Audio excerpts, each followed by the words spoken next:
and the new machine is gonna start booting up, but there is no change in it. So if you remember, earlier we installed the Apache web server in here, right? So we configured our own custom web page as well. So you will find that all those settings configuration is gonna be still intact. There won't be any kind of change to it. Everything is gonna continue to work as is. Okay, so let me give it a little bit of more time and then we'll go and verify. Then we'll do a browser check here. So let me go and pick this IP and I'm gonna put this IP address here in the browser. And there we go. I do have still the same web page gonna show up. Although my model is different now. But I'm still having the same configuration there. Okay.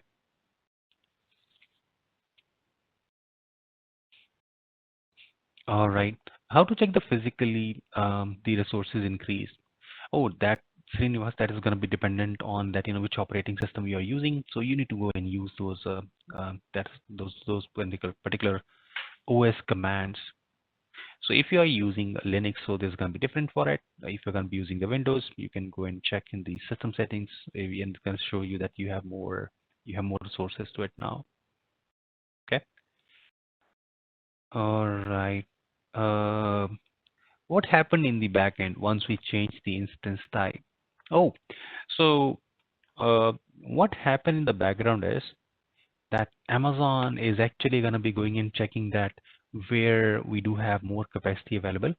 Amazon is going to detach this storage from you and then allocate a more space for you and then attach this storage back to this machine so that you're not going to be going and losing any kind of data and configuration which you are using. Okay, so it's going to be kind of a kind of seamless, uninterrupted process for you.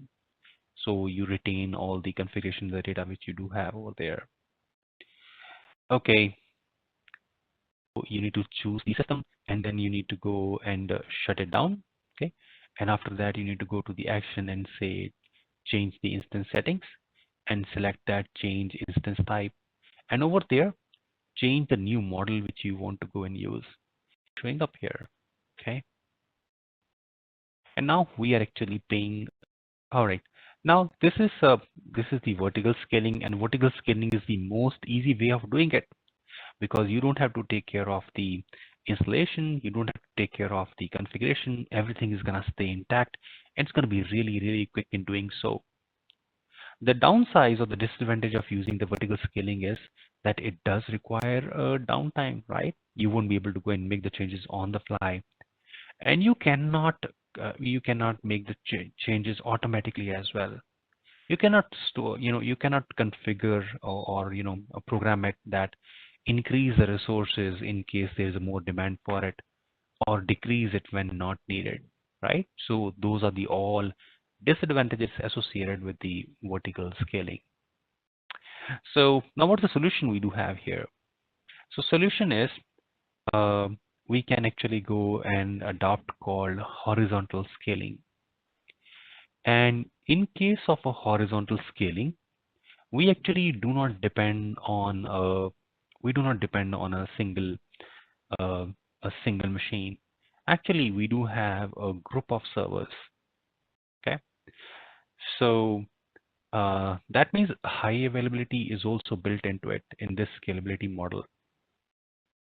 And if there are more number of users which are going to be connecting, of course, we do need a load balancer here on top of it.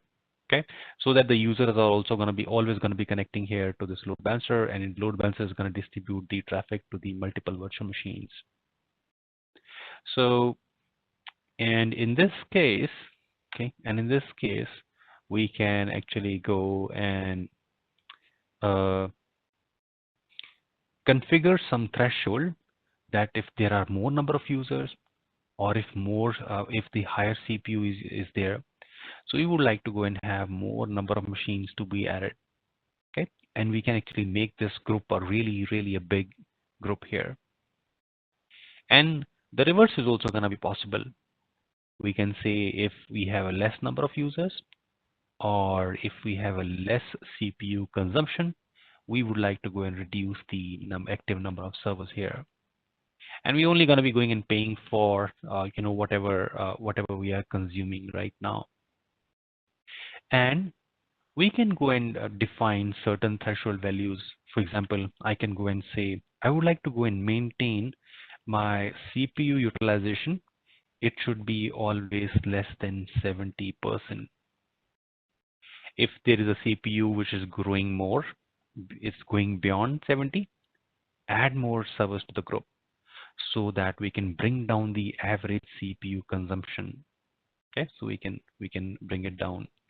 And if the CPU utilization goes down, below 70, if it comes to 50, 60, so then we don't need so many servers, right? So we can actually go and reduce the active number of servers in that case. So here we actually need to go and define this threshold. We also need to go and define the size of the group. Okay, that how big the group we do need. Okay, so what is going to be the minimum number of servers we need to be running, and what the maximum number of servers we do need in this group. So for example, I can go and define that I do need a servers between 10 and 50. So that means 10 servers is something which is going to be running all the time. If required, if more users are there, if more CPU is burning, I can go and add more number of machines here up to 50. Okay, so that is something which is going to be interesting to see. Okay, I think I do see some questions here, and answer to those questions is actually coming up for you. Okay. All right. So let's go and try this out. Okay. Let's see how we can actually go and work this through. So whenever we are going to be going and trying to work with this horizontal scaling or the dynamic scaling, what we do, we actually go and create something called template. Okay, we need to go and build a template first. What is a template? Template is gonna be that how do you want your server to look like. So first we are gonna be going and creating a template, and template is gonna be having all the information for the scaling, that if we need to add more servers, what kind of server we need to add. Okay, what AMI we need to use, which key pair we need to go and use, what size of the machine we need to go and use. All those answers are going to be baked into this template. That means auto scaling or the horizontal scaling will be able to go and create servers in an automated fashion, because it knows that what type of server we need to create. Okay, what type of software we need to have in there, what kind of configuration we need to have in there, what kind of firewall rule we need to have in there. We are going to go and provide all those answers in advance.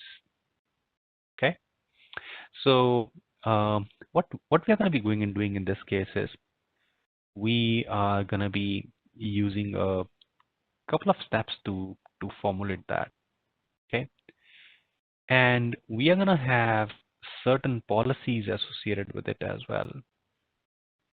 So this dynamic scaling can be done with the different policies there. Okay, it can be done with the different policies there. We are going to learn a fixed policy in which we want a fixed number of servers to be up and running all the time. We will learn the advantage of using the fixed policy here. Then we'll go and talk about the dynamic policy, which is actually known as auto scaling, in which we want the environment to dynamically scale up and down. It should increase and decrease automatically. Okay, that is going to happen in this policy, in the dynamic policy. And then we have a third policy as well, something known as a schedule one. And the weekend, number of users are going to be talking here in schedule. And okay. So what are the tools we need to go and learn about? We actually need to learn about a tool which is going to help us track that how much is the CPU utilization we do have on the current machine. We also need to go and learn about a tool which is going to help us send a notifications there. Okay, so I want to know that if my CPU utilization is high or if it is low. I want to know, I want to be notified if the new server is added or new server is removed. Okay, so let's go and work with the work with a few stuff here. Okay.